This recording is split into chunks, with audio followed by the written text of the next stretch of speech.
This episode is sponsored in part by PTZ Optics. Why hire a camera operator when the control is in your hands? Visit ptzoptics.com for more information. And by NewTek, makers of the TriCaster TC1. Stun your viewers, not your accountant. Visit newtek.com for more information.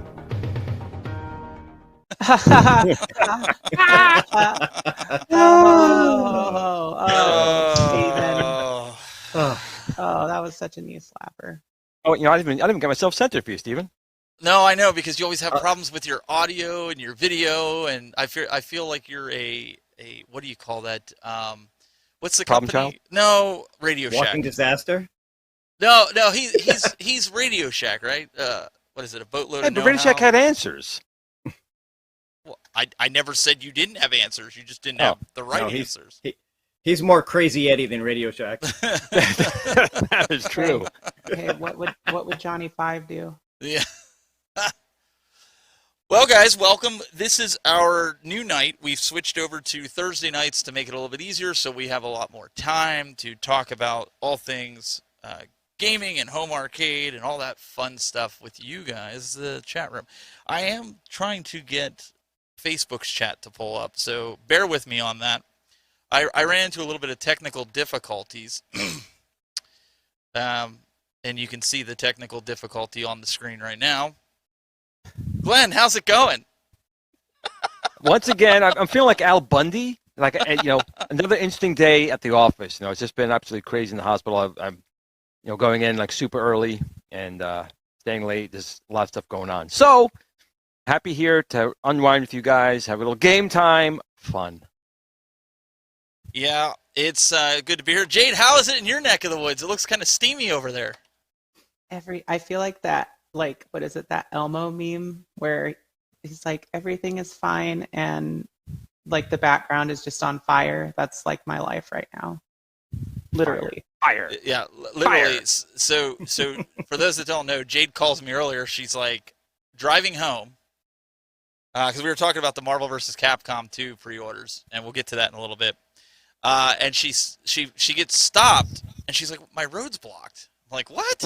And all of a sudden she's like, hang on a second. She rolls the window down. You hear the cop in the background go, ma'am, you can't go up here. You've been evacuated. And she's like, wait, what? He wouldn't even let her go back and get her dogs. What? Couldn't drive up. No, that's honest to God, that's what he said. Yeah, that's right. I forgot you heard all of that. So then I had to walk 2 miles in the smoky smoke to get back to my house, and then to save my dogs. But then once I was there, everybody was in my neighborhood, just acting like we were in the Upside Down and it was okay. And and so I stayed there and I hung out with my dogs, and I was thinking I was going to leave and go to my sister's house, but turns out that nobody could even go in to pick me up, which is crazy. So I'm just like, well, I'll stay here, and my sister's taking care of my kids, so. Console Fanboy says, what's up, Jade?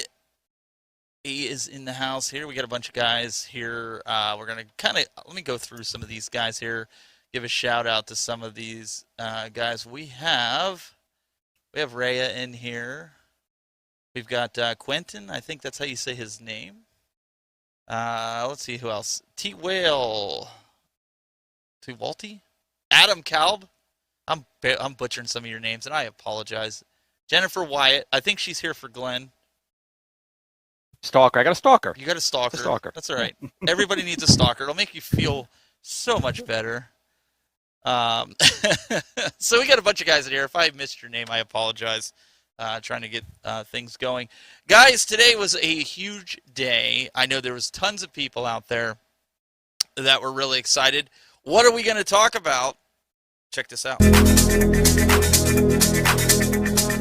Arcade1up. News and notes.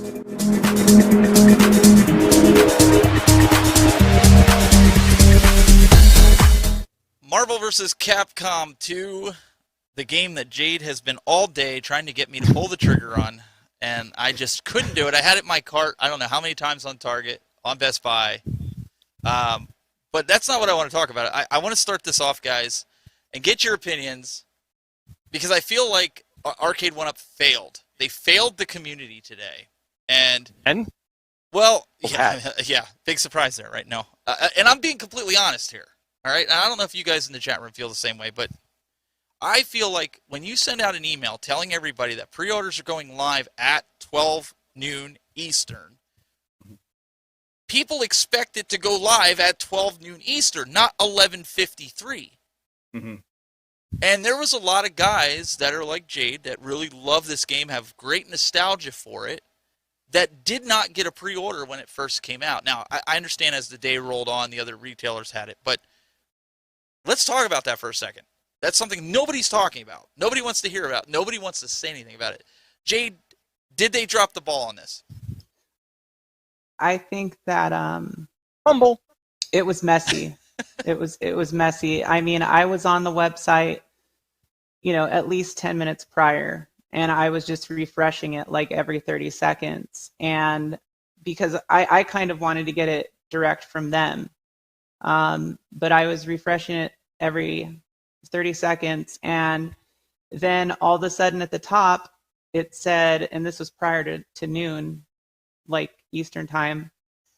So all of a sudden at the top it said free MVC, or MVC2 has been freed. And I'm like, what the hell? What does that mean? But then it said, sorry, it's sold out. And I was like, what? I didn't even I didn't do anything. Like literally I just refreshed it, and then it was done. It was gone.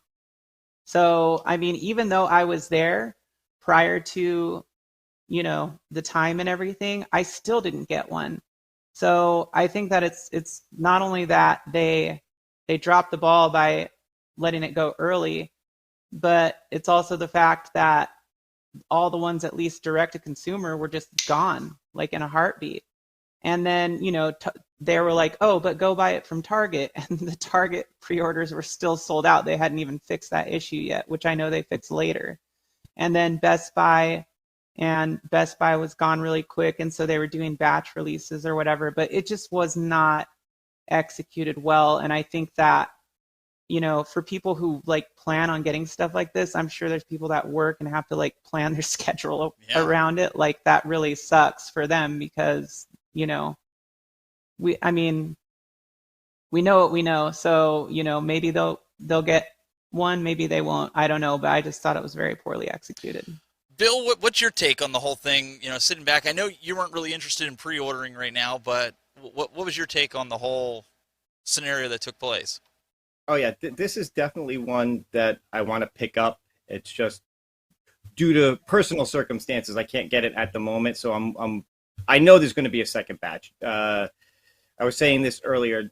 John D put a Facebook thing up about go get them for Marvel vs. Capcom, and I jokingly commented on there, so when can we expect round 2? And he commented back soon.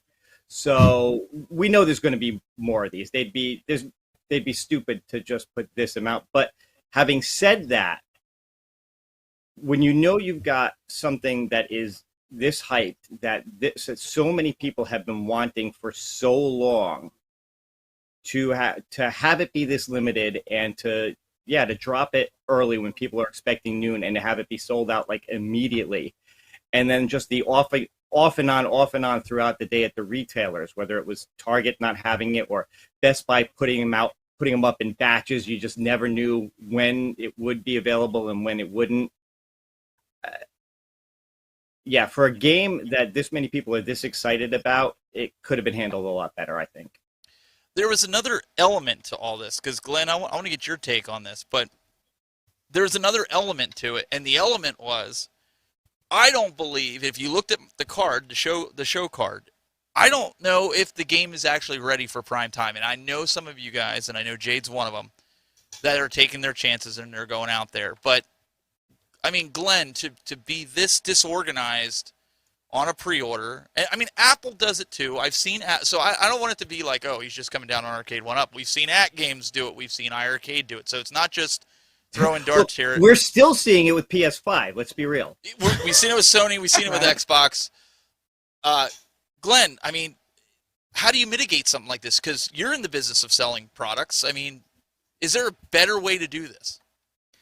No, I don't even know if it was even a mess up. I'm sure, everything was timed. They've done things before when they show items like hidden in the background. I'm sure they set it up early. Was it the right thing to do? Probably not. But I've told you guys time and time again, I don't pre-order, especially with Arcade1up, because you could usually walk into the store and get it for, you'll get it there. I saw console kits and Kongs making a road trip to Chicago. I think he stopped in Illinois along the way. Indiana. And he picked it up. He's got it already. Yep. So why bother doing a pre-order with Arcade1up? It's stupid. I told you guys it's dumb, and I'll stick by that. It's just dumb doing it through them. Because the bigger issue is if something's broken with it, and 8 times out of 10 there's going to be something wrong with it when you get it out of the box, what do? You have to wait for Arcade1up to send you a part in 8 months, or go back to the store where you bought it and either get another one. No, or just get your money back. it's not that bad anymore, Glenn. I get replacement parts really quick. I've had 3 that I've had to order, and it's all been recent. That's the first time that I've had issues, and I've gotten them all really quickly. I mean, it's not that bad anymore. Back in the day when they first started, it was that bad, and it was really hard to get a hold of their customer service as well. I'm still waiting 2 years for a part. That's because you're a bad boy. Where is it? Where's the wah-wah? I was not even working. I had audio issues. None of my wonks are working today. Wah, wah, wah. Bill did it for you. There you go. But it definitely depends on the item. Because I know, like, for their Tron, the sticks are breaking. They haven't replaced any of those yet, as far as I know. But maybe they have. Yeah. I know people are still looking to get I got a Tron spinner. sticks. That's right. That's right. You got a spinner. You did. So congrats on that one. But that's something too, Glenn. If you remember, I was watching your video earlier this week. And we'll probably get this later. I bought a Tron because it was $399. I was like, well, that's a good price. That is a good price. I mean, I was like, well, again, that's Jayde's fault. I sent her. I was like, she's like, oh, well, no, it was $499. I'm sorry, it was $499. And it's not so good. Well, no, it was $200 off. So is that $499? What are they selling for? $699? With the stool and everything. I'm kidding. It's not bad. Yeah, with the stool. So I didn't think it was bad. So, but immediately I seen guys. I was watching YouTube videos, obviously, and guys were saying that, hey, the Tron stick's breaking. So I asked Jayde, and I said, did yours crack or break? She said, no. She said, but I feel like it could break, right? So I said to Glenn, I was like, where is your Tron stick, the new one with the button for the block? And he's like, well. Yeah, where is it, Glenn? Where is it? So we're putting you in the hot seat. Where is it, Glenn? I'll be honest. So I got 2 items that came in last week. I haven't done a video on it yet. I have the version 2 of the Discotron spinner and the version 2 of the buttonhole spinner. And there's a lot of new features in them. But that version 2.0 push-pull is now fully compatible with the Arcade1up. Nice. The stick itself comes into, remember, molds cost money. And, plastic is expensive. It is. It's crazy to think it's just plastic, but molds can cost $30,000, $40,000. So I will say that I talked to my guys. I said, listen, there's definitely people who need some now. So the standard Tron stick, which is, it's a little bit smaller than the ones in the Arcade1up, with the deflector button, we're going to make available again shortly. That's all I can really say on that. So it's going to take a little while. Because honestly, we're concentrating on what's behind me right now. That's our priority right now is the Build-A-Cade.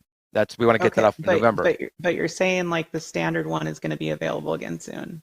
Yeah, I mean, this is just a prototype one we had here. But you got your one stick there, the button. I don't have the label on it, but it's smaller. It's not going to be the same size. You have one in stock that you haven't sent to me. You just showed me you have it in stock. Well, is your stick broke? Is your stick broke?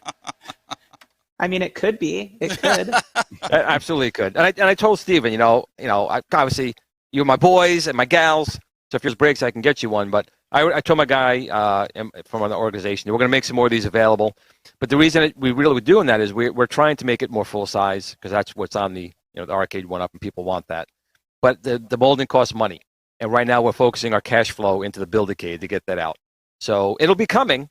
And if your spinner breaks or you want a better spinner, that'll be available. Actually, I think it's available now. I just haven't done a video on it. Well, and so I think that, if you're spending this kind of money, and I know a lot of people have asked, you got to have a better experience all the way from start to finish. You have to have, good marketing, for pre-orders and stuff. Best Buy, fortunately, I don't know if you guys have seen this, but all day today, I'm gonna go over here to Best Buy. I've been watching this. I've had this in my cart, I don't know how many times. And it still says coming soon. So it doesn't say sold out. It says coming soon. So that tells me there's going to be another wave with this. Okay. Yeah, if it says that every time that Best Buy's website does that, that means that they still have some sort of stock or allocations for it, so that they're basically doing like batch releases. But Arcade1up says sold out. As more retail pre-orders become available, we'll post it here. And I said to Jayde this afternoon, I said, there is no way you're going to tell me that they sold out the 1,500 that they had allocated to this. I said, it just doesn't make any sense. And, I made some comments out there. I'll just say it like that. And I screen capped the conversation that I had with John D in the comments. And John D basically stated that they held a lot of these cabinets back, which is, Jayde, is exactly kind of what I told you I thought happened, and you agreed with that they took maybe half of them or a quarter of them or whatever, and they held them back so that they could do a second run with them, like he had been stating on different shows that he has been on. And you guys can see this is in Glen's group on Facebook, but it wasn't anything bad. It's just the fact that was kind of what I figured was actually going on here. But I don't know. I do know, Glen, you said to everybody you don't pre-order any arcades, and that's a lie. No. That's a lie. What? Because I know for a fact, I know for a fact that you have pre-ordered a cabinet, and I have exclusive footage of you with the cabinet. Oh, you do? That you pre-ordered.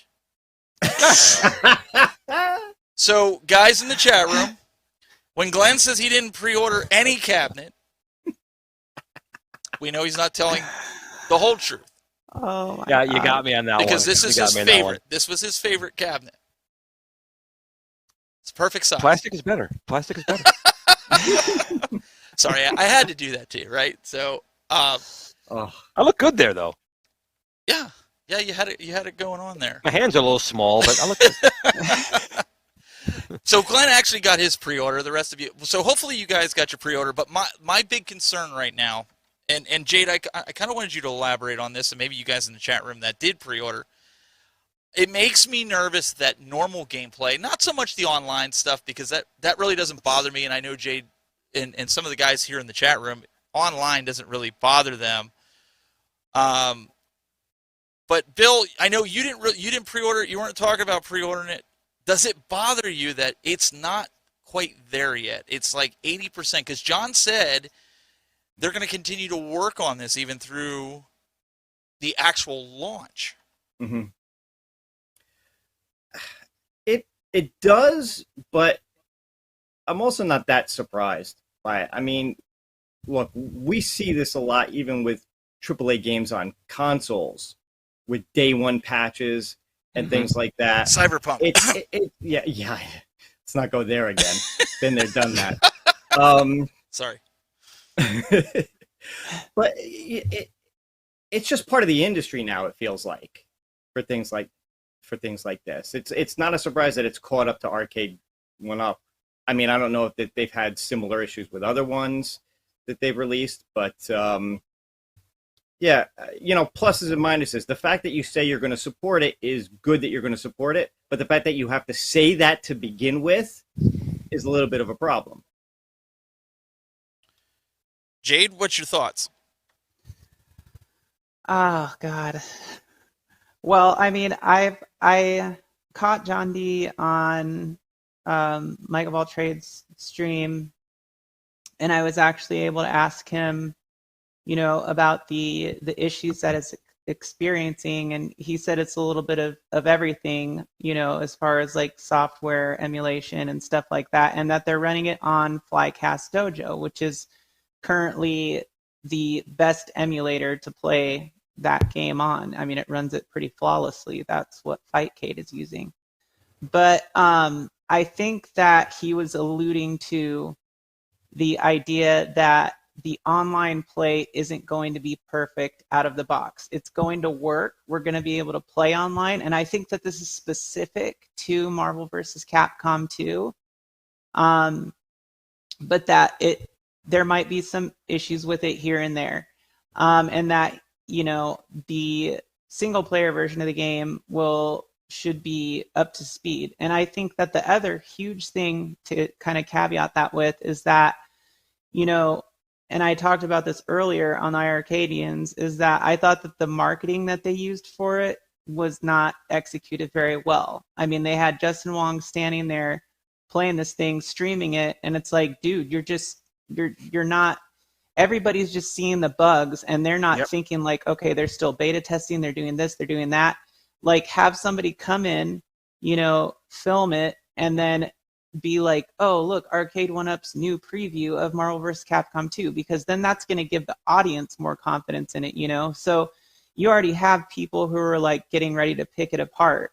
And in my mind, I've been dissecting it as well. So I think that was bad marketing. It did not help the cause. And so everybody is a little bit leery about it. And based on the fact that like Big Blue didn't get a lot of updates, only got a couple, and they weren't even really that great. In fact, I mean, I think the last one kind of made it worse. But anyways, the bottom line is that people are afraid there's not going to be support for it, and they're not certain if there's going to be support for it. I feel like sometimes things get said, and then like, they're not really adhered to as well as they could be. So for me, I think that that's a big risk for anybody who's buying it. But as somebody who loves Marvel vs. Capcom 2, I can't pass up an opportunity to get an arcade form factor of this and all the Versus games in one package. It doesn't change the fact that there is most likely, I mean, and this is even what John D was alluding to, like I said, that there's most likely going to be some issues with online gameplay, but it will be there. So there's a comment here in the chat room by Validcore. He says, my biggest complaint with the cab is Zangief's junk on the right side. It needs to be Guile, or it needs to be Cap or Mega Man instead of the same guys on both sides. So it needs to be Guile's junk or Mega Man's junk versus Zangief's. He'll have to clarify that one, but so let's play let me play devil's advocate here. So you and I were having a discussion about Big Blue. You were saying the latency. I'm more of a casual fighting game person. I don't play it like some of these guys in the chat room or even yourself. I didn't really notice any kind of latency, but I also wasn't like trying to do major combos and things like that. So my question is, the average consumer that is maybe in the comic book realm that is seeing this Marvel vs. Capcom 2, and this is the only game that they won from Arcade1up. They couldn't care less what other cabinets Arcade1up comes out. Are they going to have the same quarrels and arguments that we, the community, have here, or do you think they're just going to be by it and okay with it from day one? I mean, I think that the normies are probably going to be fine. I think that, I mean, at least that's how I feel about it. I feel like the normies are going to be fine. Like, we're picking it apart because, like, we grew up playing it in the arcades on Dreamcast. We know how it plays, and we want that version to be, representative of what it was originally. And they've said things like, they're even keeping certain bugs from the arcade version in there, which is great, So I think that anybody who's just walking in off the streets and pre-ordering it or, purchase, are they even going to have any units in stores? So I've heard rumors that Arcade1up and Walmart have have parted ways throughout today. I've seen it in the groups, Glenn, in your group, that they have parted ways, and that that Walmart is trying to get rid of stock. I don't know if mine hasn't had any in a while. I mean, nothing. But I would say it's probably going to be in the store. 100% it's going to. I mean, look at today. Kongs and them got Blitz in Indiana. Yep. They drove 2 hours for it. Yeah, but Blitz wasn't like. I mean, Blitz was just like, okay, it's Blitz. Like, they're going to sell it in the stores. They're going to, you know, sell it online because they want people to see it. Like, Marvel vs. Capcom 2, sure. It's, I mean, you could argue that they want people to see it, but it is still, there's a very niche kind of community when it comes to that game and those games. Well, and here, Rexer has a really good point. Glenn and Bill and Jade, he says, and I agree with this statement, the game is freed, RB, just pay $650, right? And you freed it, and then it freezes and lags, but it's freed, though. And I have to agree, if you're going to pay $640, because that's what it is with tax, at least in my state, you expect this thing to work, right? I mean, you're not expecting it to be like, you got to have 10 updates throughout the year, and then they come out with a Gen 4 of these cabinets, right? And it's the same cabinet like we've seen with Pac-Man and Mortal Kombat. Well, they got to make back the money on their licensing. I mean, they spend my licensing, so they will reissue the unit, and it's fine as long as it's different. It adds new, style to it. Looks more arcade-like. That's totally fine. And again, thankfully, they at least have the ability to do firmware updates. So they will patch. In the past, they have. I mean, they've gotten it and patched. Issues on the machines, better than the first gen units where the PCB was it, and then you were SOL. Right. So at least they have those options. But the thing we talked about before is like if you bought a brand new TV or you bought a brand new computer and you took it out of the box and it didn't work right day one, and you spent $650 on something, you were taking it back to the store. Oh, absolutely. That's why I'm saying this. That's what and John D did confirm. He's in the chat room here. He did confirm, so that's good because I've seen this all throughout the different forums. He said that Walmart will always have Arcade1up, so they're not breaking. They're not going the way. So, John, are you allowed to tell us if they're going to have any units in store that like you could just walk in and buy if that's the case? And before we get to John's message to the world, Jade, there is for you and Bill. There's a nice super chat from Papa Brad's Gaming that says, gigantic thanks to Bill and Shelion joining us on the iArcadians earlier tonight. I love the Game Time show. Thank you. Thanks, Papa Thanks Brad. for having us. Yep. So what we can do right now, and we can wait to see if John actually responds. This is all for fun. But there's a message that John has for everybody that if you didn't get the Marvel vs. Capcom 2 today, well, John, take it away.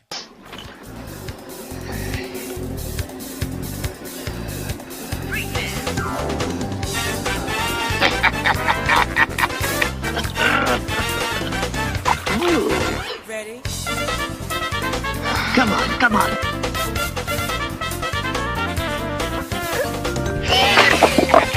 Listening to my cell phone. All right. I can't wait. So that was all having some fun there. But we know that there's more coming, so everybody needs. I had it in my cart, and Jade's like, "You should just order it." And I'm just like, "I can't. I just can't. Not yet." You're going to come to me later, and you're gonna be like Bill, and you're gonna be like, "God, I really wish I would have listened to you." I know, and at least. John, I don't. Here's the thing. There is a ton of hype around this cab. I just don't think my gut is telling me that it's not. When it comes to this particular cab, it's just not FOMO. It is what it is. I mean, how many times has Arcade1up released a cab? I don't care if we could say that they are holding back stock, but how many times have they released a cab and it's just sold out everywhere? Within a couple hours or minutes. It just doesn't happen. Jade, It could be something like Nintendo does. They don't make enough, like those little handhelds like the Zelda and the Mario. They underproduce or under send out to drive demand up. Oh, I can't get it. So they see it next time, I'm going to buy it. Right, but I mean, I'm just speculating based off of what we know about what came in. Oh, Like yeah. let's just use the amount of 1,500 for an example, because that's what we think we know. So if that is the case, and they're holding back some of that stock, then what they have let out or have been letting out today, I mean, it's all gone quick. So no matter how you look at it from different retailers, that stock has gone quick. And I mean, from my experience with the first one, I got it. I pre-ordered the first one, and it was gone, and it was never coming back. So the only reason I sold that was because they ended up doing this, and I'm like, okay, so it's okay for me to sell that. Well, I don't think anybody's questioning the demand here. I don't think anybody's questioning that. And I understand we are in a pinch when it comes to shipping and handling, right? I mean, with the way the world is right now, I mean, Glenn can even talk to that because, he's got products that there's delays on it. So you can't, and I can't throw shade at Arcade1up or any company for that because they have no control over that. But I think for me, as somebody that was not a heavy Marvel versus Capcom player, I think for me, it's hard to just go out and justify $640 on a cabinet when there's a few other ones that I'd like to get, and they're dropping in price that I'd like to put in here. Simpson being one. I would have the Simpsons already if it was a 2-player. These 4-player, I might have even sprung for Blitz, but these 4-player cabinets take up so much room, and I'm just kind of like, I thought you had a Simpsons. You don't have a Simpsons? I don't have a Simpsons. I want a Simpsons. I do want to get a Simpsons one. Jayde, you have a Simpsons. $3.99. Yeah, yes, she does. I have a Simpsons. Okay, that's maybe where I saw it. Yes. I mix you two up sometimes. It's crazy. But here's the thing, guys.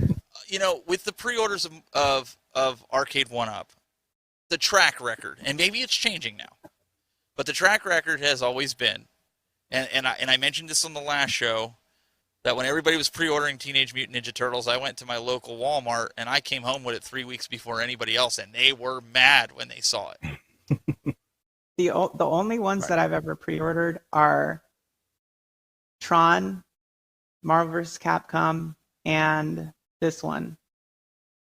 And another thing is that, well, we've talked about this before, but sometimes they ship them prior to the release date. Yeah. Sometimes. Yeah. Yes. And Console Fanboy. That's what I've usually seen. Console Fanboy just put it in the chat room. I don't know if you guys saw it. And Shop Hippo, they did have it earlier. That was another wild card. I think there was that Nebraska one. But Shop Hippo had it. Yeah, I had it in the cart of Target. I had it in the cart of Shop Hippo. I had it in the cart of Nebraska. Oh my God! I had it in the cart of Best Buy. Listen, guys, I could have bought it like 4 hours out of the day today. Like I literally, when Best Buy had that last one, it was in the cart for 2 hours, and I just couldn't pull the trigger on it. And at least right now. And so if Walmart, because I have a credit card with Walmart, if Walmart comes out with it, I will buy it from Walmart. You have my word. I will buy it from Walmart. But I'm waiting. It's just not a priority cabinet for me right now. Well, there's no definitive word on whether or not we're going to see them in stores. So you never know. You may get lucky and just walk into Walmart and see one there, and it's just a sign. There's like that white shining light down on it. So no. Listen, John just said that they will be with Walmart. They are one. It's kind of what. Yeah. No, I'm talking about it being in store though. Are you trying to be a bearer of bad news? No, I'm trying. Are you Steven, setting expectations here? What are you? Are you listening to me right now? I am listening to you. Okay, then you should pre-order a Marvel vs. Capcom 2 cab. I can't. They're all sold. They're all sold out now. I can't. No, it's like, look, okay, and this is probably a terrible example, but I mean, like, it's like this is the way Marvel vs. Capcom 2 is for me. It's like if you had someone who was an alcoholic and you told them they couldn't drink alcohol. Like, it's the same thing with Marvel vs. Capcom 2. I'm like, you can't. I'm not. I mean, I'm just gonna have to get it. I'm sorry. So now you're saying I'm an alcoholic because I need to get the Marvel vs. Capcom. No, you're more like an alcoholic in recovery. Oh my gosh. Bill, out of all this, you didn't pre-order, right? You're not No, pre-ordering. no. You're not it. See. Although I do have to admit, when the next rounds come up, I may jump on it. You know what? If you want to pre-order something, you want to pre-order the Build-A-Cade right here. Right here. Shameless Rexer. plug. This. Did you see Rexer just called me out? There's a VP Uh-oh. in a company on every small stream trying to sell cabs to you guys. Hey, you weren't supposed to say anything, Rexer. Rexer, this is for you, buddy. Glenn. Buy yourself a Build-A-Cade. Right here. Glenn. Well, we're going to have to wait and see what happens here. Jayde put together a segment that we're going to do here with that has to do with Sega. Sega! So, check it out. Sega! Okay, so first of all, Steven lied. I didn't really put together anything. I'm a hot mess. But Literally. I thought it would be an interesting subject for us to get onto because of all this Marvel vs. Capcom 2 stuff and, the emulation and kind of like the step up in what we're getting hardware, software-wise, stuff like that. But it's an interesting comparison because I don't know how many people actually know how closely related the Dreamcast, Naomi, and even the Model 3 system are. And then kind of the tiers that they fall into. And, just a side note, Atomus Wave as well, even though Atomus Wave is technically Sammy. But it's pretty not much Thomas the Train. Gotcha. Okay. Second time. Okay. Choo-choo. Yeah, but it's basically a consoleized Dreamcast with more bandwidth. So that's kind of what we're going to talk about. We're kind of going to look at the hardware differences between them.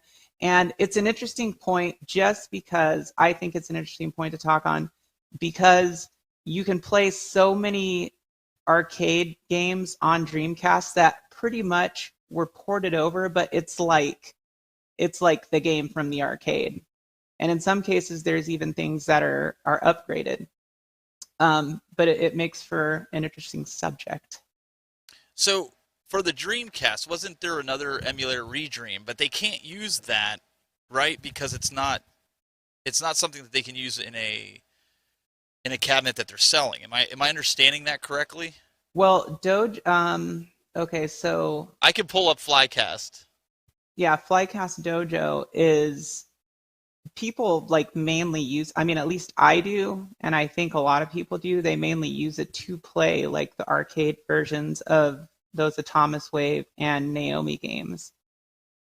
And the interesting thing is that they've got this down pretty well. And then you look at Model 3 emulation, and it's just there's not much being done on it because there's a lot less documentation. I was trying to make that video bigger, but they have it locked in the coding here, so that ain't gonna work. We need to get console kits. He'd fix it.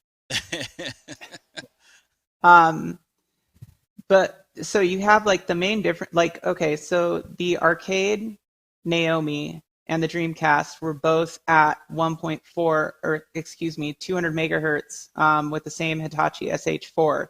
So they both had the same processor, literally no difference. 1.4 G-flops.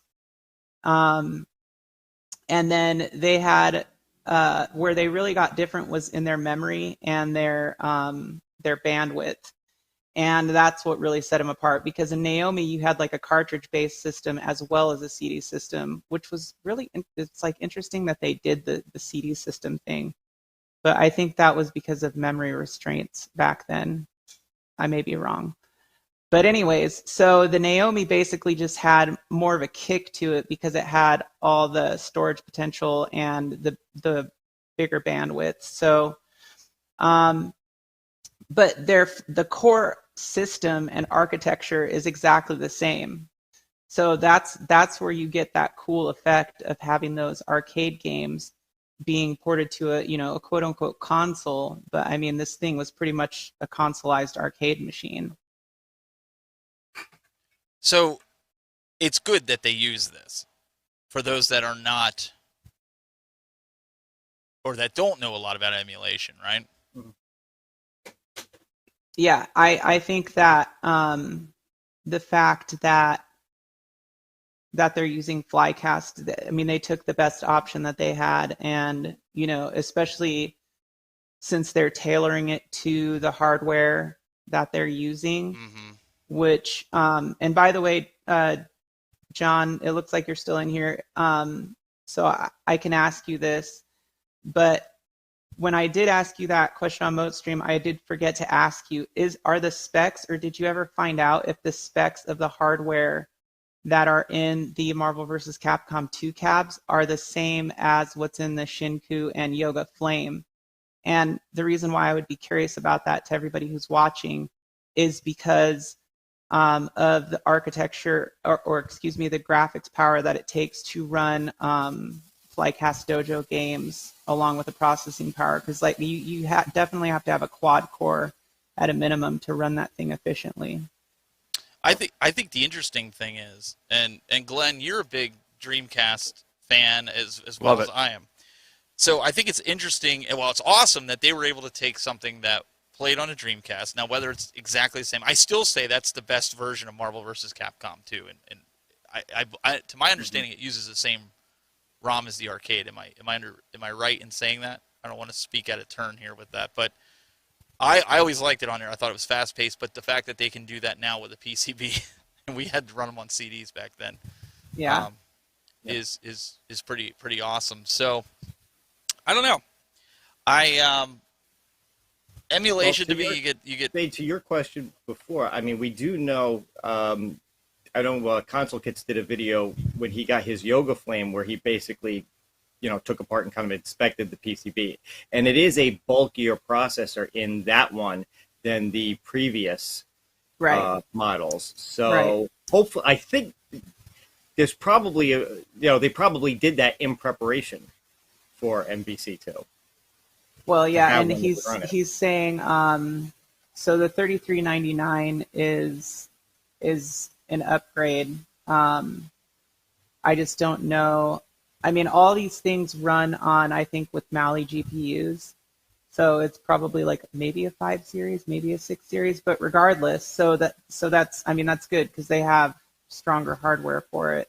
I mean, I imagine it needs a little bit more memory too. So maybe like 4 gigs minimum.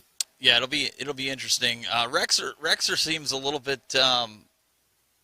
He seems to be a little unsure. He says right here, he goes, ask him why Wong couldn't pull off any combos on his stream. It was embarrassing watching Wong miss every combo. Maybe he just sucks at the game. How do you really feel about that? My goodness. Maybe it wasn't that. Maybe it was just the controller. Sometimes you can't pull off the controller. If you're not familiar with the controller, how that's a good point. That's his like review unit too, right? So he's got to be beating the crap out of that thing. I mean, Justin Wong's probably just sitting there like beating on that thing every time he plays. And I don't know how well I'll play this if I end up getting it, because I never played it in the arcade. Dreamcast is how I played it, so I'm used to playing it on that Dreamcast controller. And yeah, see, I'm like totally the opposite. Sorry. You're good. You're good. I'm just going to pull up this super chat here while we had it here. Ezekiel, the Chicago Retro Ranger, says, what's up, everyone? I got my Marvel vs. Capcom 2 from Best Buy and one from Nebraska if anyone needs it. So there you go. Hit up Ezekiel if you are in, and don't even say it, Jade. Don't even say it. Or he could just put it on eBay for $5,000 like that other guy did. But listen, and I know John's a Sega fan, and all of us are Sega fans. I don't know if you guys saw this week. I wanted to bring this up. Glenn, this will put a smile on your face, especially as a Dreamcast friend. Yes. Indiegogo VM2, the next gen VMU for the Dreamcast, is right up on Indiegogo, and you guys can. I'm thinking about backing this. I just think it's a little pricey for what it is, to be honest. I mean, I think it's cool and everything, but I think it's way overpriced. Oh yeah, 100%. It's $115. Oh yeah, see, and you know what I don't. And Wong. Oh, sorry. Go ahead. There's one other thing I don't like about it, where he says it's a built-in battery, that's never a good can't thing. change You it, want right? removable battery. So as cool as it looks, I won't be backing it because See, I I think missed it's overpriced. And a built-in non-removable battery, that's never a good thing. I missed that. I'm glad you pointed that out. Because I thought, like, what was it, $100 or $200 for these? Because didn't the originals had There's a watch batteries. I think there's a 20, built-in 25 you had to take battery them in apart, there. Yeah. And, you know, the screen, I get, there's a lot of nice things in here. But I know to make, again, the plastic molds are expensive. I can guarantee you that.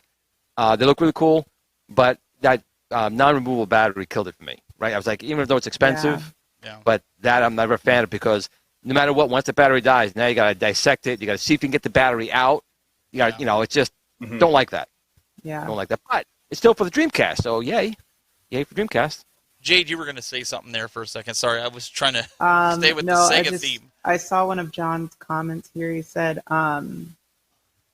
let me see, Wong was playing on a 75% version, and this is what I was under the impression of as well, which is like why I said, and I think, you know, John, I know you probably don't run any of this, but, you know, their marketing was pretty garbo. I think that they could have done a lot better job of showing a preview of the game, you know, by having him standing there streaming and showing all the input drops, because we knew that. And like, I mean, you can just tell by watching it, but obviously, you know, I do think that we're not, I mean, as far as online goes, I can't say for sure, but I feel more confident about the out of the box, the single player mode working. And then he said, everyone who's played on the current MVC2 controller feels it is better.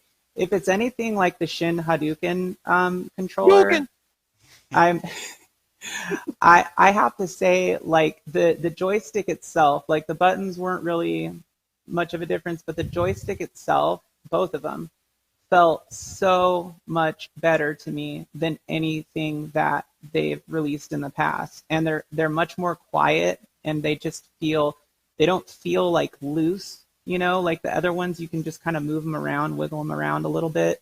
And those ones are like nice and tight. So I really think that if they're putting those in, that is definitely an improvement on the joystick aspect of it. Console Fanboy in the chat room gave us a super chat, and he says, all this talk about Marvel vs. Capcom, can we talk about how Ed Boon knows about our free MK4 movement? Isn't that awesome? Or back to Marvel vs. Capcom 2. No, I think that's really awesome. I am not a big fan of Mortal Kombat 4. I thought that it's kind of like when they did Home Alone 3. Home Alone 1 and 2 were like the bomb, right? I loved 3 more than 1 and 2, man. You don't count. When they brought Andy in, I think Ultimate's pretty good. Yeah, Ultimate Mortal Kombat. But I do understand people that are fans, just like with the Marvel vs. Capcom, the Mortal Kombat fans that want 4 to complete their collection. I totally get it, and I say go for it. It's just not appealing to me. Right. Is that it's fair? Cool though. I think it's cool, like what they did. I mean, they're making movement, they're making progress, and I think that that's great for them. Mortal Kombat 4 was never like one of my favorites, but I always thought that there was like the mechanics of it. There was some really cool mechanics, and the fact that it was the first 3D one, it was very intriguing, you know. So I don't feel like it's one that I would buy, but I think it's great for them that are like diehard Mortal Kombat guys, that they're seeing some movement on like what they want to get done. Yeah, I mean, and kudos, honestly, if you can get it done, more power to you. I mean, because those are options, right? And I think if enough people, you know, I mean, Bill gets wild once in a while. He might actually buy that cabinet. You just never know, right? Yeah, you never know. Anything's possible. So Zohar, you're done now. No more talking about your Mortal Kombat 4. Well, let's do this really quick. Let's switch gears here a little bit. Let's have some fun with some make or break. I actually had a tough one this week, and some of you old school gamers, you might actually like this one. Okay, Shawnee, let's see it. Make or break.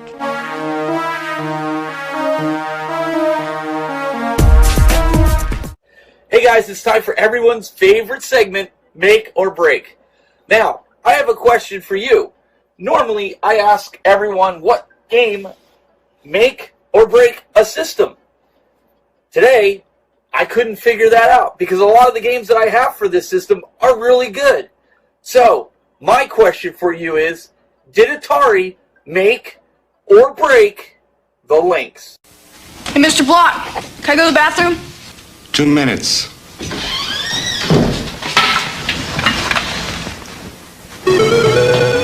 Oh, yes! Good man! Oh, yes, yes! I'm in the tube! Oh, yes, yes! Oh! All right!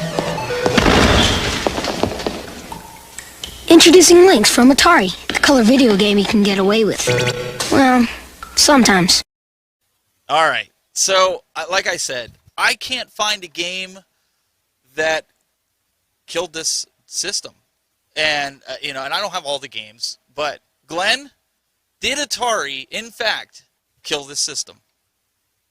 Unfortunately, if people didn't know, it was originally called the Handy, and the Handy was made by Epix. Epix made the hardware. They had a couple of Amiga developers, like R.G. Mitchell, one of the people working on this. I think Dave Needle was the other one working on this. So, fantastic technology. Came out literally 4 weeks after the Game Boy. Full color, scaling, rotation, a lot of effects. Comlinks cable, 8 players, really did 16 at one point. Beautiful hardware. Atari got it, and basically they double-handed Epix and put them under. That was the Atari at the time. God, I can't think of his name right now, who took over Atari. Jack Tramiel kind of screwed them over, and it wasn't marketed right. They didn't have third-party support like Nintendo did, so sadly, Atari absolutely killed the Lynx. The Lynx should have really steamrolled the market at that point. A color handheld in 1989 with effects equal to a Super Nintendo at the time. And it was ambidextrous. You could be left-handed or right-handed. Yep. Correct. And that was something that no one else did. That's right. That's right. Mm-hmm. And you could also make it just vertical. When you played Gauntlet, you could do vertical. And you want 8 people, you could do 8 people with Gauntlet. It was a great handheld. And then, now today, real quick, and I'm stealing the time, I'm talking too much. You're good. But you can get replacement screens. Like the only bad thing that at the 90s, or 89 and 90, was the screens were not great. But now they have screens you can put in and VGA out. The Lynx is a phenomenal machine. Hackers and modders making new games for it, stuff like that. So unfortunately, the answer to your question was Atari absolutely did kill the Lynx. They did. What about you, Bill? What do you think? Yeah, growing up, I had a Game Boy, but I had a friend who had the Lynx, and like in that commercial, he's playing California games. I used to play that on his Lynx all the time. I loved that game. That was so much fun on that. They definitely had something there over Game Boy, said with the color screen and all the other options like Glenn was talking about. I didn't know the history as well as Glenn did on this. It sounds amazing to me. I'm old, sir. I'm old. You just know more about this stuff. But anyway, no, I thought it was a great little system. They just, I don't know if they broke it so much or if they just couldn't compete with Nintendo's marketing on Game Boy, even though it was, a green colored screen that you could barely see. Plus the fact that, I don't know, maybe I'm just thinking wrong about this thing, but that thing, you couldn't.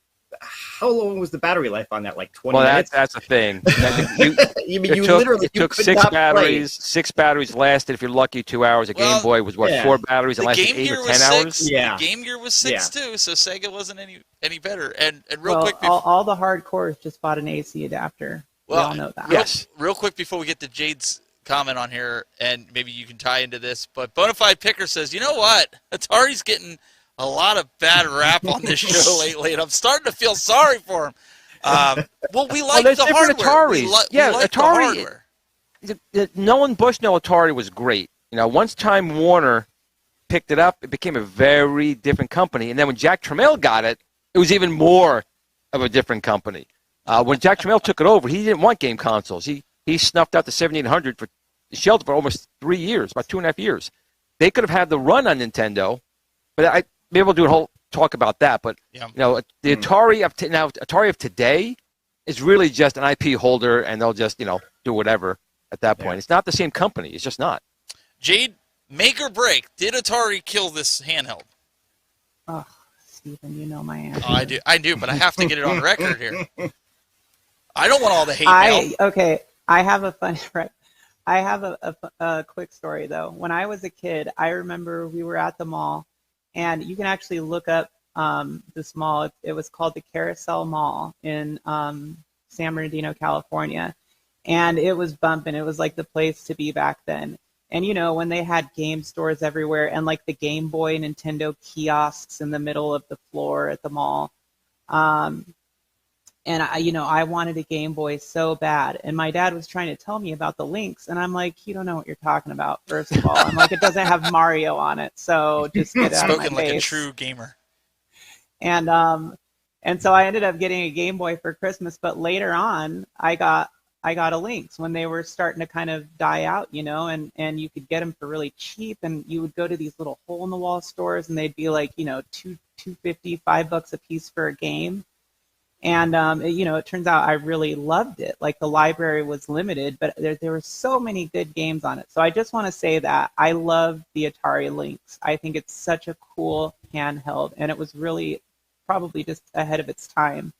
But I think that Atari definitely had a big hand in breaking that console, that it was a really great handheld. Well, and a little tidbit, Stephen, real quick, is they were actually toying with the idea because, the Jaguar had Alien versus Predator, right? Yeah. So they actually were working on using that Comlinks cable, connecting to the Jaguar for the scanner. Right. When the aliens were coming. That would have been fantastic and probably helped it along a little bit, but they scrapped it. It would have been a great thing to have that little Lynx and hear that little beep, beep, beep, and these guys are coming running at you. It would have been great. And they had the prototype for AVP on Lynx as well. Yeah, but it worked pretty well. It really worked pretty well on that screen. Surprisingly, like they had it.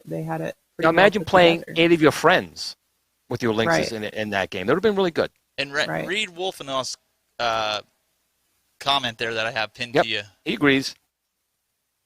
Jack Trammell killed it, not E.T. And that's what I said before. It wasn't poor little E.T. You guys are picking on E.T. that episode. It wasn't E.T. No, we were picking on the development that it took to make E.T. or lack thereof of development. That was 6 weeks. That was 6 weeks. Look, that's what we're saying. When the guy shows up to Steven Spielberg to show him the prototype, and Spielberg says something to the effect of, "Why don't you just make it more like Pac-Man?" Like, Yep. Dude, what? Actually, it might have done better, actually, but pick up Reese's Pieces. Yeah. So we've acquired a residential Steam Deck reporter. Endless One Up in the chat room has been graciously every week sending in what he's playing. He calls it What's on Deck. So we encourage you to go to his YouTube channel and subscribe to it. But we're going to take you right now to Endless, and he's going to tell you what he's playing on his Steam Deck. Hey everybody, how's it going? You're watching Game Time. This is Endless One Up, and we're here to talk about what I've been playing the most on Steam Deck this week. So this game reminds me of like a shoot 'em up. I did a What's on Deck on this, so go check that out. Under Power Up here, you can gain money as you're leveling up and playing, so you can start the board with a bunch of cool stuff. And so far, I unlocked move speed and my area effect. All right, so we're in the game, and you can see there's some VATs on the screen. I'm not even using a button to use my whip. I'm just kind of putting my character where they need to go. The little blue things are what help you level up and then, kind of start taking them out. So there, I instantly got a new level, and it stopped me, and it says, hey, I can fire one more projectile with my whip, or fires at the nearest enemy, or fires at random enemies, and I've never seen the fire wand, so let's check that out once, and then you'll see what I get. Hopefully we can increase the whip, because then you can have a whip that shoots left and right, and that's really convenient. Because, are we going to get it? Yes. Okay, so we got garlic, we got Santa water, and we got orbits around the character. So we're going to do the King Bible here. And you'll see a little Bible will start flying around my character in a second. It just takes a second for the things to kind of engage. So this is kind of the shoot 'em up theme. You got this like thing that's, you keep building up your weapons and building up your weapons, and you have enemies coming at you, and you can see what happens when you get hit by them. They do take you down pretty quickly. But like I said, you got to go find your little turkeys and eat up the turkeys. And we can just keep adding them up, and you can see I'm starting to get my levels a lot quicker now. We're going to get killed. We need to go pick up all those blue ones. So sometimes it's good to kite them around and then roundabout come back and stuff. It's pretty cool. But hey, let's get back to the big screen and finish this up. This is Vampire Survivors, brought to you by Endless One Up. This is Vampire Survivors, and that's what's on deck. Get back to game time. Thanks for watching. Peace. So there you got it. Check out Dan's channel over Endless One Up, and we really appreciate him sending that in every week. It's always something awesome because none of us have a Steam Deck right now, and Jayde was the only one that had one and sold it. So I mean, so go sub to his channel. Yeah, see what's up on deck. Absolutely, yep. Booyah. So this week we had some interesting updates. There was an update actually to the PS5, and it's kind of an interesting update that people have been waiting for some resolution changes for 1440p. Support game lists, new social media features, because we can't get enough of social media, right? That they got to put more into this. But there's different folks with monitor sizes that they needed that 1440p, and that to size me matters. Yes, that to me is a big deal. Now, one thing that I do wish and hope that they do, I have an ultra widescreen 49-inch curved monitor that I use, not like for work. I would like it that they don't stretch the picture. So Sony, if you're listening, we need to work on that. There's YouTube. I'm sure they'll get right on that. They're going to get right on it because I said so. YouTube search through voice command. That's something that they've added. Some other PS app features, as well as some features on the mobile device, which I thought is pretty cool. This is something, again, that's been long awaited, in the PlayStation community. I would ask Glenn, but I know if he had one right now, it'd probably be sitting in a bag. I do have 2 PS2s and a PS1. That's a 5. Right? Okay, all right. We'll get. Bill, please tell me you at least are trying to find a PS5 if you don't have one. Yeah, I've had my eye on one for a while. All right, so there's still hope for you. Yeah, at some point. Look, I still love my PS4. It still gets a lot of play. There's nothing wrong with the PS4. There's absolutely nothing wrong with it. One other piece of news from Sony as well, and I wouldn't say Sony exactly 100%, but it is from Sony. A lot of you guys remember back when we were doing the Retro Buzz, we commented when Microsoft purchased Call of Duty, we were like, oh, what does this mean? Is this going to be an exclusive to Microsoft, or is Sony going to still have access to it? Well, the latest report here that came out states that Call of Duty will remain on PlayStation for 3 years after the current agreement. So it doesn't look like it's going anywhere anytime soon, but guys, it is possible for you Call of Duty users that it might be on its way to Microsoft as an exclusive.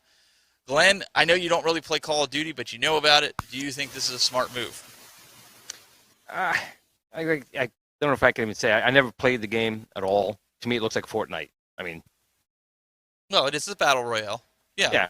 But I mean, do you think it's smart that they make it exclusive to just one console after all these years? I think right now, like I said, when they purchased them, I'm sure that was in the agreement list, and they got a fan base on the PlayStation. And PlayStation and Microsoft, it's like, the Mets and the Yankees or the Giants and the Jets. You're very loyal to your platform, usually. Not everyone can afford both of these, especially with the prices these new machines are. So it's probably smarter for them to do that to get some of that money back they paid for, purchasing them, because they'll make that on that system. And then, I honestly think that after the 3 years, they'll still make it for both. It won't be, I don't think it'll be a Microsoft exclusive at that point. I think it'll still be both. But the Xbox is generally better with multiplayer type of things. So it might be more advantageous on that form, but I'm sure it'll be cross-platform as well. That's just my guess. It wouldn't make sense for them to kill off a whole, millions of people own a PlayStation product to take the product away, to just put it onto their product. They want money. So TMT Mixes asked, he said, when does the current agreement end? That's what he's basically saying. So it looks like the new game 2024 and 2025 will be on Sony.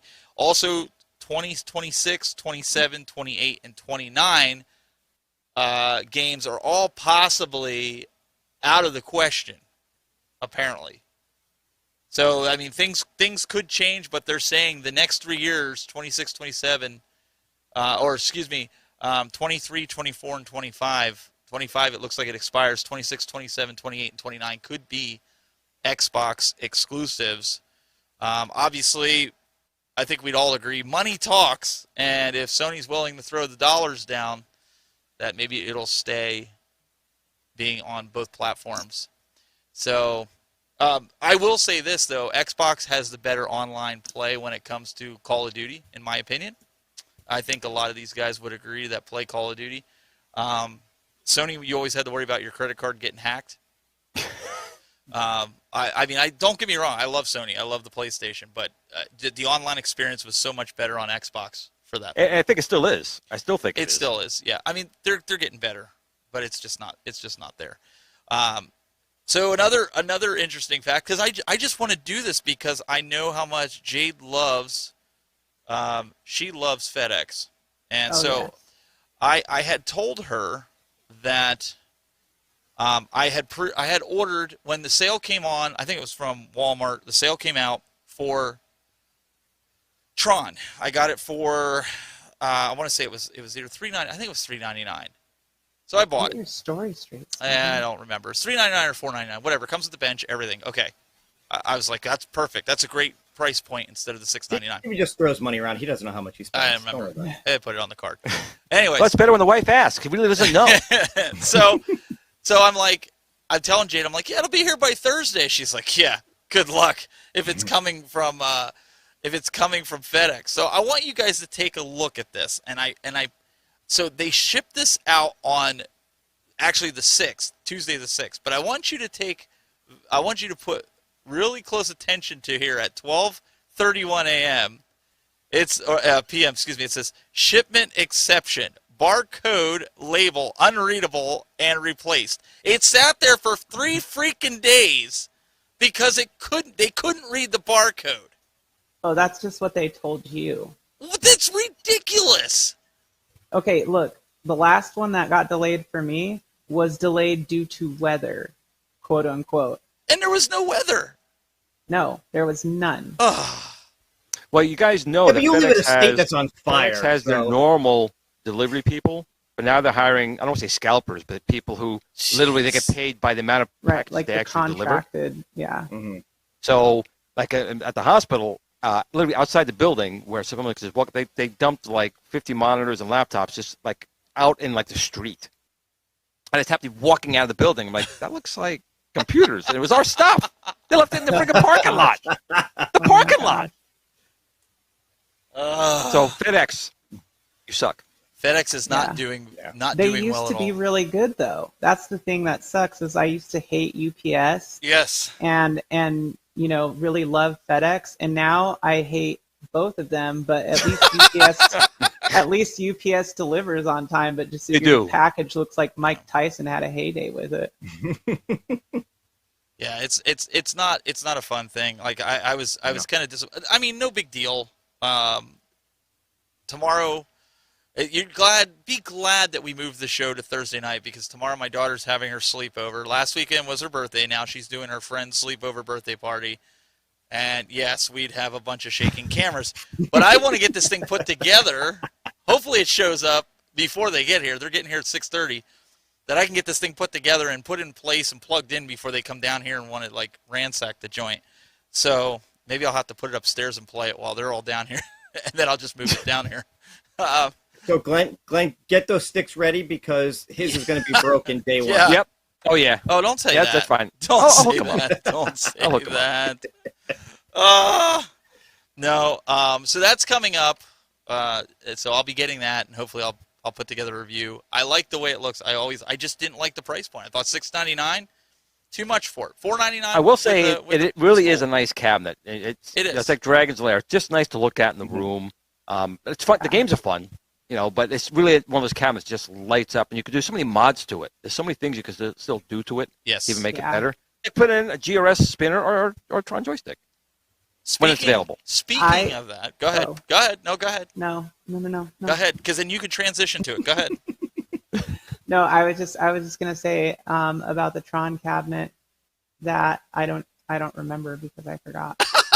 No, talk about. I do that to people. I do that to people. I'm sorry, Jade. You did that mod with the S panel on yours, and I want to do that. I think it looks really good. It's a nice mod. Oh, Yeah, when I first really ordered mine, because I was saying I pre-ordered it, I petitioned for that one. And so I was really excited when I saw that they were doing it. And that was before I was like really as deep into kind of the way that this community works now. But I was in enough that I petitioned for it, and then I was super excited. I pre-ordered it, and I want to say when I pre-ordered it, it was like $549. I feel like, or it was that sounds about right. I think that sounds about right. $549. But I remember it was less expensive than it is now. Right. Real quick, another good mod. I forgot who does it, but you replace the light up lower panel below the control panel with discs of Tron. So you have Tron at the top. Oh, nice. Tron at the back. It looks cool. It looks really nice. It really does. Then you put the NCOM coin door at the bottom, non-illuminated. We know from Jade. Right. Jade did that. But, and you have. And there's no NCOM placard on the original. No, unfortunately. Some people did do that though. They did. Yeah, you can get it. You can get it. Right. Yeah, you can get it. So with that, you said about putting your spinner on it. You now have a brand new spinner that now will work. Yes, with this. actually, it's funny. During the show, I'm getting yelled at by my partner saying, "Glenn, when are you doing the video for this? You've had it for a while." I've been so busy on my real job. So I'll talk about it real quick. So we do have the. Well, there's 3 people here that can do a video for I you. know. I mean, I know. So the first one is the standard push-pull spinner, but it's the version 2. I'm sorry, the standard buttonhole spinner version 2, which is just a spinner. It doesn't push-pull. But we've added a couple things to it. I did right to the not the butthole, buttonhole. This just went downhill really quick. It did, but we've done a couple things to it. Like one thing people wanted was a longer USB cord, so we put a longer USB cord in there. We now, however, have also added software support, so you can connect it to your PC. You can adjust. You want X or Y access. You can lock that software mode in, and you can change the resolution of the spinner as well. So you can set the sensitivity through software, and then put it in your machine and go. With the discs of Tron 2.0, basically the same thing, but some additional features. So you will have, again, a longer cord that people have requested. You do have software support now to change X or Y axis for the spinner. You will have the ability to set it to the standard mode, which is a mouse down, a mouse up, or push-pull. But now we've added the ability that you can use an encoder board, like in the Arcade1up. So you can go into software, change that.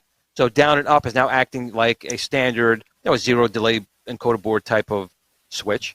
And again, software control for resolution if you want to change that. Now, the one thing with the Arcade1up, because of the way that they designed their spinner in there, the hole is a lot bigger than the button hole spinner.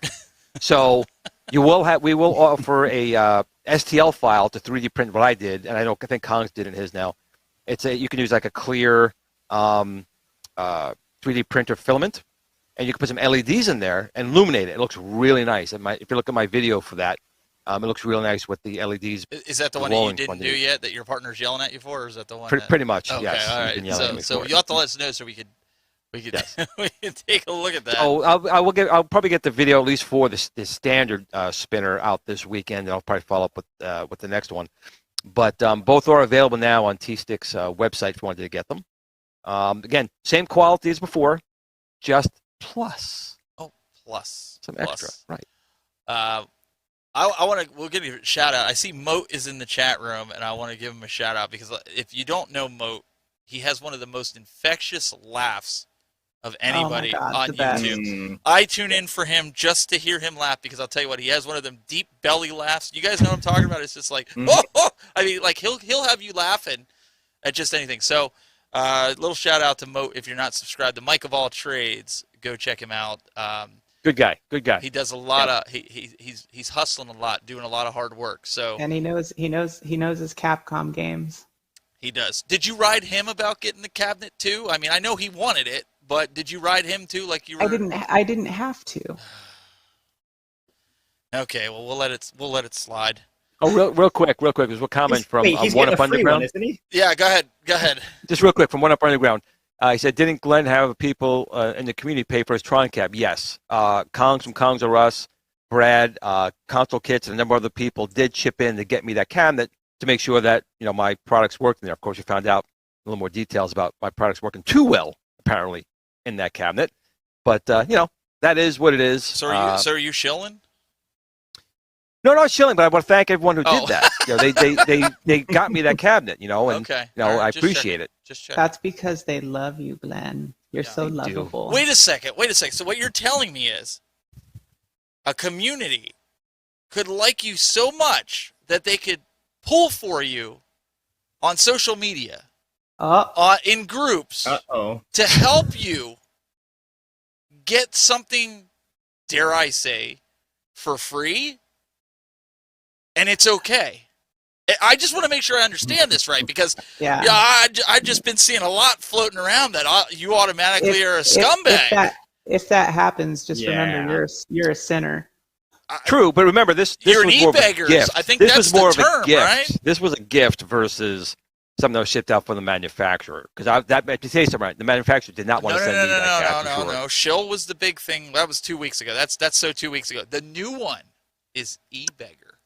Oh, I saw that whole thing. It was on my page today. And you know what? Again, it's up to the manufacturer who they want to send it to.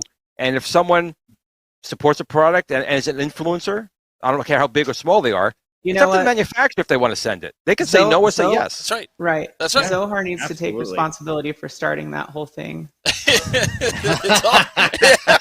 She's throwing shade. Jade's throwing shade. Look out. No, but in all seriousness, though, that's awesome. That's why the community's here. Listen, if they appreciate somebody's content enough that they want to advocate for a person to have a company send them a cabinet, so what? Don't be a hater.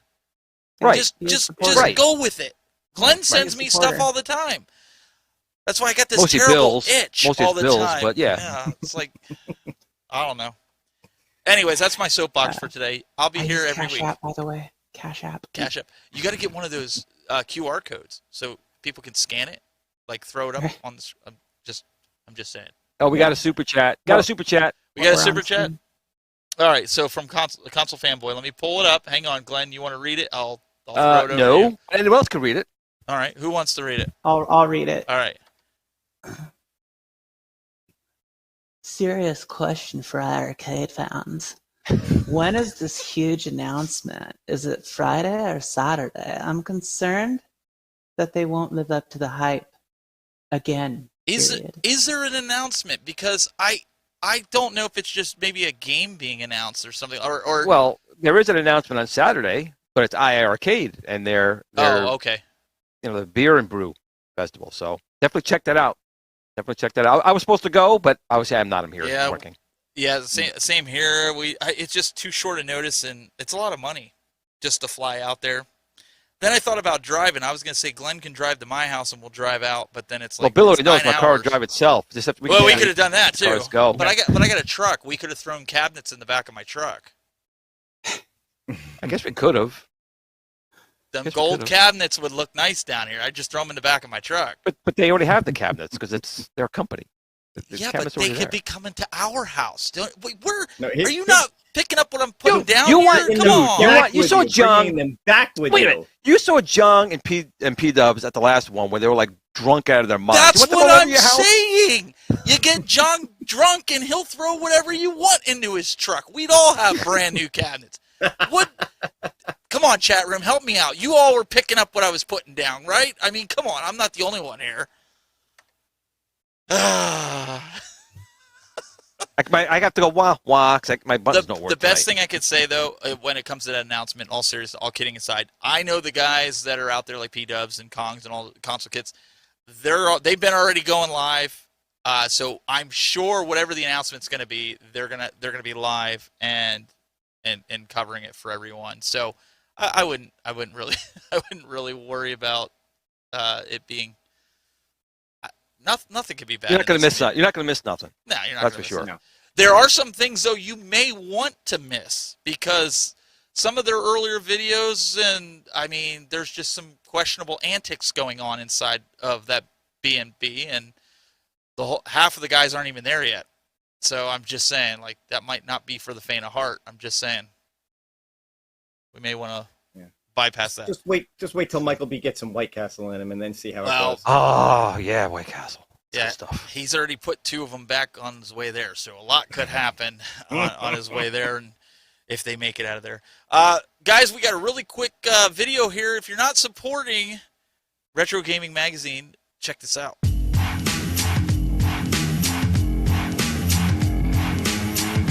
Hi, everybody. This is Tim Kitcher, the voice of NBA Jam and NFL Blitz.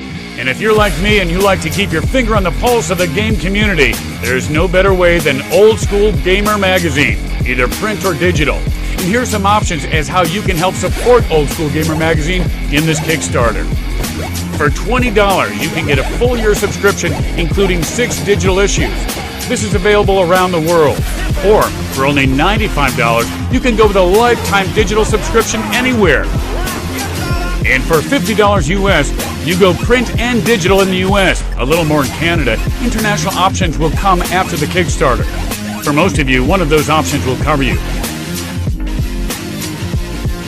But if you want to really invest in Old School Gamer, check out these options. For $100, Subscribers Board Advisory position, private Facebook group, thanks in every issue of OSG, plus 1 year subscription including 6 issues digitally and print. And for $350, featured. A collector, store, or arcade of your choosing gets featured in the magazine with a 1 to 2 page article. Plus 1 year subscription including 6 issues digitally and print.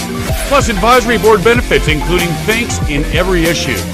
And for $1,000, Publisher's Board position, plus subscription digitally and print. So take it from me, Mr. Boom Shakalaka. The best way to keep your head in the game is with Old School Gamer Magazine. And now with this special opportunity to invest in Old School Gamer, you not only ensure your subscription, you're helping a great cause, and you have the option to help promote yourself or your business. Hey, that's a win-win where I come from. So get on the team today. Be a part of Old School Gamer and make your pledge right now. Woo, boom shakalaka! So again, now we go to Glenn from that's it. Shillington Town. Shillington time. That's it. So once again, old School Gamer Magazine. I like my name better. Well, it's still a retro magazine, but it's called Old School Gamer Magazine, and they still got the Kickstarter going. If you guys want to do support them and help, again, a great magazine that supports the community. Send them a couple bucks. You don't have to fully support them. Send them a couple bucks. But again, I know Steven gets the magazine. I get the magazine. A lot of others do as well. It's a good magazine. I still personally like the physical paper. I like coming in the mailbox and pulling it out, seeing that it was already opened up on Mailman and already took a view of it, apparently. But good magazine. Good magazine. Well, the cool part, Glenn, is they're not just sticking with the retro gaming of consoles. They've actually started including like iArcade articles. I know they've seen they've had advertisements for Act Games in Arcade1up. Yep. So, they've asked me to write some articles in there, and I got my 3 grades thesaurus, so I could put my little Retro Ralph baby is cave. writing. He's writing. He is. He's writing. He is. For I it. asked, but in my contract, I have to go before his article. So Well, I mine will hope be a page before his. Well, and so I don't know. I don't know. I think you need to write an article and a review on this cabinet that you purchased. Yes. So this is guys. You want to screenshot this? This is the one and only cabinet that Glenn. Can we make this a shirt? I think we please? should. This is the only cabinet he ever pre-ordered. So John, this is your poster child for the baby cave. This will sell out. You think Marvel vs. Capcom sold out quick? No, this is it. This would That's sell. it. This with that face on there. Oh, Yep. it's forget it. It's over. I did a poopy, and that's why I got this. So that, So if you guys missed it earlier in the show, that was the one that we were calling Glenn out that he pre-ordered and that he did. If I remember, Nostalgia. I mean, I went against him. Nostalgia's like, no, this is going to sell millions. It's the way to go. And Nostalgia, you don't see him now, do you? Posting videos, do you? He's gone. Meatball Saucy says, "Is that to scale?" I believe it would be. I am a short person. People don't realize I'm not very tall. So yeah. That's a great comment. All right, we're gonna have to wrap this up here shortly. So let's go down the line. Jayde, what do you got on deck this week? Not to take endless say. I don't really have anything new coming as of right now, at least. But I do have my Darkstalkers Big Blue mod. So if you guys haven't seen that video, check it out. It's pretty cool, pretty neat little mod. And by the way, Arcade1up did say that they were going to replace my monitor, so they're building it right now and shipping me a brand new one. Nice. That's awesome. Yeah, that's a win. Yeah, and I was really actually happy with the quality of their control deck. It was actually really nice. That's good because, like I said, we've all had some different experiences with them, so it's good to see that they're treating you right with this. Oh, and by the way, if you guys haven't checked out Mike of All Trades, I'm shilling right now. Go check out his channel and sub. Yeah. Yep. Wait! Don't say you were shilling. Just because he dropped us a couple hundos before the show, nobody needs to know that. He's like, hey guys, can you? Well, give me a little I said plug? I was. I'll line your pockets. I said I was shilling because he dropped me 2 extra hundos. So. Oh, behind your all back. right, okay. Behind your back. All right, Mike. I see how it is, man. I see how it is, Mo. Man, jeez. All right, what do we got here on deck for you, Mr. Wild Bill? All right, biggest thing for me right now is trying to get my review of the new iArcade Gold Cab put Did it together. arrive? So- Did it arrive? Yep. Do you want to use Lyft What the hell is that? Nice, Bill. What the hell Do is you that? want to use Lyft? Oh my god. I don't know what Would the you hell like that to was. use Lyft? I love my Samsung phone, but it randomly decides that it's going to listen to whatever the hell I said and make comments sometimes. Oh my god. Yes, I got it. It's all put together. Very nice. So yeah, I want to put a review together of that. Hopefully that will come out sometime this week. So youtube.com/Bill's Retro Gaming Show. Make sure you guys check that out. Oh yeah, Jayde, you have a console fanboy. He said, Jayde, so no documentary happening? That's right, you have that documentary that we're recording stuff for. I'm actually working on that. It is, my goal is, so it's going to be 3 episodes. I'm just going to give you guys like the short and sweet. It's supposed to be 3 episodes. Each episode is going to be ideally anywhere from 15 to 30 minutes. And you know, if I can balance it all out to where they're each 20 to 25 minutes, then great. But per each episode, there's going to be 2 or 3 people from the community featured in there, and then it's a backstory and history of kind of like arcades and the evolution of arcades and everything. So initially I wanted to get it done quicker, and I'm thinking that it's going to be closer to the end of the year when it's going to be complete, at least enough for me to release like the first episode, and then probably the following month, the second and third episode, hopefully.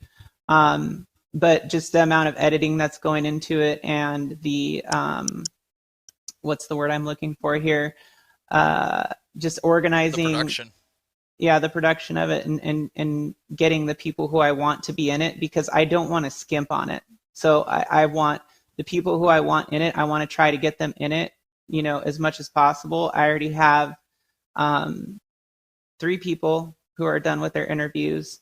So it's exciting, and they're cool people. So I'm excited for the community to see it and for people to be a part of it. And I think it'll be kind of a great thing that brings everybody together and kind of sets everything else to the wayside. Yes, so make sure you guys check that out. And if you can send me that again so I can put it in it's lost in our text message thing. I have to record it either this weekend or early next week. I want to get that done for you. Okay. So, all right. Also, so make sure you guys subscribe to our channel. Let's get that out of the way. YouTube.com/SheLionGaming. If you don't, there's something wrong with you. But that's for another day and another topic. Mr. Glen Planamento, YouTube.com/GPlanamento. Make sure you guys check out his Build-A-Cade if you guys are interested in one of those 1/6 scale, right? That's 1/6. It is 1/6 scale. It's a little bit smaller than New Wave toys because honestly, the way we designed it was 3D printed. That was like a hobby project, and that kind of went from there. But the pre-orders are open, $89, $74 if you want all 4 digital controllers on it. We're shooting for November time frame. We're actually shooting a nice video for it, professional video. So that should be hopefully out in November as well. As far as upcoming videos, tomorrow night is Steven. My other Steven is so thrilled. We're back moving again and again for Kicking It Old School. That's your fault. And tomorrow we'll be talking with some of the members of the Atari 5200 podcast, which I was a member of for some time. We also have Saturday. We have the iArcade, meet and brew, or meet and brew, whatever it's called, with iArcade and John. A lot of stuff going on there. I should have an announcement there as well. I can't talk about that yet, but there'll be an announcement from me for that. And of course, I'm still getting messages from my partners talking about the video. So we'll have a video probably this weekend, at least for the initial version 2 button hole spinner. And then we'll do a follow-up with the Tron 2.0 push-pull button hole spinner. There's a couple things going on. Got to be very careful with my Italian language. Yeah, he's got a lot to do. And maybe next week we'll see the return of Wild Bill. We'll have to see what his schedule's like and see what happens with that. But guys, really appreciate you tuning in. YouTube.com/TheTechBuzz. You can find everything on my website, thetechbuzz.net. We really appreciate it. We have a good time every week. We will be back next week on Thursday, 9 p.m. Eastern. Make sure you guys tune in, 6 p.m. Pacific. We'll see you guys next week. Have a great night.